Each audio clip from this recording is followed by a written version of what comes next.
আকাশবাণী কলকাতা। সমীক্ষা। শিরোনাম জয়নগরের মোয়া। লিখেছেন গৌতম মণ্ডল। জয়নগরের মোয়া এটি শুধু একটি মিষ্টান্ন নয়, দক্ষিণ চব্বিশ পরগনার লোকজ ইতিহাস, ভক্তি, ব্যবসা ও শীতকালীন সংস্কৃতির এক অনন্য দলিল। শীত নামলেই নলেন গুড়ের মিষ্টি গন্ধে ভরে ওঠে জয়নগর বহরু এলাকা, আর সেই সুবাসের সঙ্গে ওতপ্রোতভাবে জড়িয়ে থাকে মোয়ার নাম।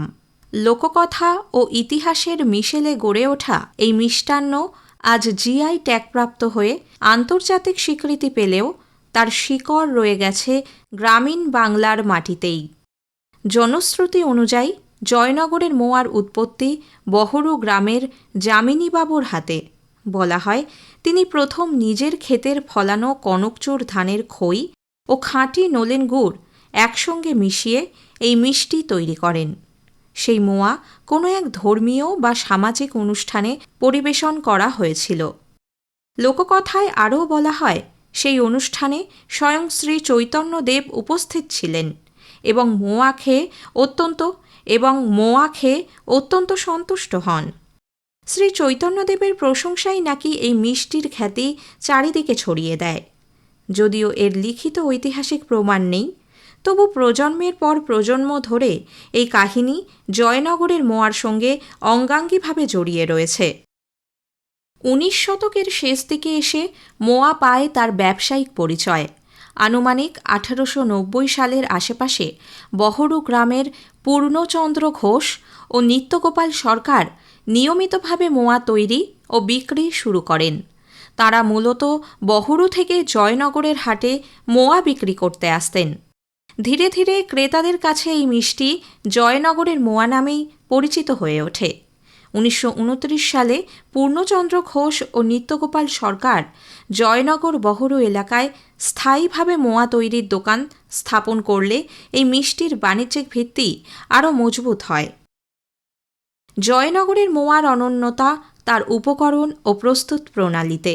উৎকৃষ্ট মানের কনকচুর ধানের খই, খাঁটি খেজুরের নলেন গুড়, খোয়া ক্ষীর, ভালো ঘি, কাজু বাদাম, পেস্তা ও কোথাও কোথাও সামান্য পোস্ত, সব মিলিয়ে এই মোয়ার স্বাদ একেবারেই আলাদা। কোনো কৃত্রিম রং বা রাসায়নিকের ব্যবহার নেই, সম্পূর্ণ প্রাকৃতিক উপাদানেই তৈরি হয় এই মিষ্টি। মূলত শীতকালে মোয়া তৈরি হয় কারণ এই সময়ই খেজুরের রস থেকে সেরা মানের নলেন গুড় পাওয়া যায়। শীতের কুয়াশা, ভোরের ঠান্ডা আর গুড়জাল দেওয়ার ধোঁয়া, এই আবহেই জন্ম নেয় আসল জয়নগরের মোয়া। 2015 সালে জয়নগরের মোয়া ভৌগোলিক ইঙ্গিত বা জিআই ট্যাগ লাভ করে। এই স্বীকৃতি মোয়ার ঐতিহ্য ও ভৌগোলিক স্বাতন্ত্র্যকে আইনি সুরক্ষা দিয়েছে। জিআই ট্যাগ পাওয়ার পর মোয়ার চাহিদা বহুগুণ বেড়েছে। এখন শুধু কলকাতা বা রাজ্য নয়, ভিন রাজ্য এমনকি বিদেশেও জয়নগরের মোয়া পৌঁছে যাচ্ছে। অনলাইন অর্ডার ও কুরিয়ার পরিষেবার মাধ্যমে এই ঐতিহ্যবাহী মিষ্টি নতুন বাজার পাচ্ছে। তবে সাফল্যের পাশাপাশি সমস্যাও কম নয়। স্থানীয় মোয়া ব্যবসায়ী জানালেন, খেজুর গাছের সংখ্যা কমে যাওয়ায় ভালো নলেন গুড় পাওয়া কঠিন হয়ে পড়ছে। রস সংগ্রহকারী শিউলির সংখ্যাও আগের তুলনায় অনেক কম। কনকচুর ধানের চাষ হ্রাস পাওয়ায় কাঁচামালের সংকট বাড়ছে। তবু এত প্রতিকূলতার মধ্যেও জয়নগরের মোয়া টিকে আছে তার স্বাদ ও আবেগের জোরেই। কারণ এই মোয়া শুধু একটি মিষ্টি নয়, এটি বাঙালির শীতকালীন স্মৃতি, ঐতিহ্য আর গর্বের প্রতীক, যা সময় বদলালেও কখনো হারিয়ে যাবে না। সমীক্ষা শেষ হল। এটি লিখেছেন গৌতম মণ্ডল।